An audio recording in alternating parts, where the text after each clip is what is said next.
Welcome to the Explainer. Okay, so in every single device you own, your phone, your laptop, even your car, there's this invisible, high-stakes battle going on deep inside its chips. Today, we're going to dive right in and talk about one of the most critical and honestly unsung heroes of chip design, the power grid.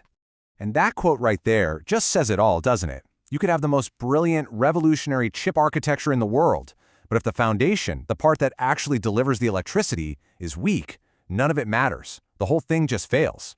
The stakes are just incredibly high. Right, so with stakes that high, let's get super clear on what we're even talking about. What is this power grid? Think of it like the final, most detailed street map for electricity inside a bustling city. Power comes into the chip through these main entry points. We call them bumps. And this grid is the massive network of metal highways, main roads, and tiny local streets that make sure every single component gets the stable power it needs to function.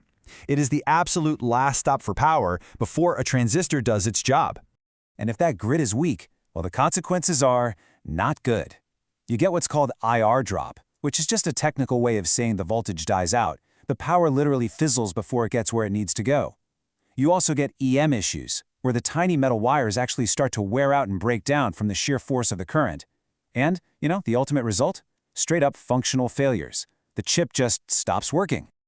Okay, so we know this thing is critical, and the consequences of failure are huge. So what are the rules of the road for designing a grid that can actually handle all that pressure? Well, it turns out it is definitely not a one-size-fits-all kind of problem. The perfect design really depends on a few absolutely crucial factors. So what's really fascinating here is that not all parts of a chip are created equal. A super high-performance block like a CPU core is incredibly thirsty for power. It's drawing a massive current, so it needs a superhighway, a really strong grid with very low resistance. But then you have something like simple control logic, which just kind of sips power. For that, a less demanding grid, maybe like a small country road, works just fine. And that whole idea of a stronger grid really comes down to fighting one universal enemy: resistance. See, every single wire on the chip naturally fights the flow of electricity. If that resistance is high, your voltage drops and performance just tanks. So the number one goal is always to build the path of least resistance. The speed of the chip also plays a huge part. The faster a chip runs, the more its millions of tiny transistors are flipping on and off, right? All of that crazy activity creates these huge, sudden spikes in current demand. So to handle those surges, the high-frequency parts of a chip need much denser grids with way more parallel paths for all that electricity to flow. And just like a real city, a chip has its busy downtown areas and its quiet suburbs. Some regions, we call them hotspots, consume way more power than others, and those areas need special treatment. Engineers have to go in and locally reinforce the grid with extra metal straps and these special connectors called vias just to handle all the intense electrical traffic. So all of these different factors bring us to the absolute heart of this whole design challenge. It's a fundamental engineering dilemma, this constant, never-ending battle between resistance and capacitance. Okay, so here's the catch. This is the crucial point. You look at all the obvious ways to fight resistance, right? You make the metal wires wider, you pack them closer together. But there is always a catch. Wider metal means more capacitance. A denser grid creates more electrical coupling, which is basically where the wires start messing with each other's signals. It's like this frustrating physics puzzle where every single move you make to solve one problem just makes another one worse. And his sentence just boils it all down perfectly. Low resistance is exactly what you want for stable power, to prevent that voltage drop. But the high capacitance that you get as a result, it's terrible. It creates electrical noise, and it makes it so much harder to route all the other critical signals around the chip. And that's not even the only trade-off. A super strong power grid is physically big, It takes up valuable real estate on the chip. So if you make it too dense, you're basically building so many power lines that you've blocked all the roads needed for the chip's actual data and clock signals. You've solved one problem, only to create a massive new one. So, how in the world do engineers actually manage all of these competing demands? Well, they use different structural blueprints, or what we call topologies, to build the grid. Let's take a look at a few of the most common approaches. So the first approach is the most straightforward one, the dense grid.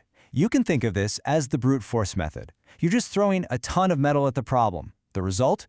You get extremely low resistance, which is perfect for those high-performance blocks. But as we've already learned, the price you pay is massive capacitance and a huge headache with routing congestion. Now, a much more elegant approach is the alternate layer grid. Here's the clever part. The wires run horizontally on one metal layer and then vertically on the next. Because the main power lines aren't running side by side for long distances, this structure really cuts down on that annoying coupling capacitance, and it opens up a ton of channels for other signals. It just makes routing so much easier. Another really important technique is the stacked via approach. This is all about creating powerful vertical pillars for the electricity to travel through. By stacking these vias directly on top of each other through multiple layers, you're essentially building a low-resistance elevator for the current, making it way easier for it to flow up and down through the chip's structure. So, which one of these is the best? Well, in the real world, it's never just one. Real chip designs always use a hybrid approach, like a custom cocktail of these techniques. They'll use a powerful, dense grid over those power-hungry hotspots, and then switch to a sparser, more routing-friendly grid in the quiet areas. It's all about smart, targeted optimization. And that brings us to our final, and honestly, the most important lesson in this whole thing. Designing a power grid is truly the art of the trade-off. If you remember just one thing from all this, make it this. There is no single perfect recipe for a power grid. It's not a cookbook. Every single design is a unique set of decisions, a careful, deliberate balancing act between a bunch of competing priorities. At the end of the day, it all comes down to this three-way juggling act. Engineers are constantly balancing resistance to fight that voltage drop, capacitance to control noise and timing, and the simple physical routing space needed for all the other signals that actually make the chip work. Finding that perfect middle ground where you haven't over-designed or under-designed the grid is the name of the game.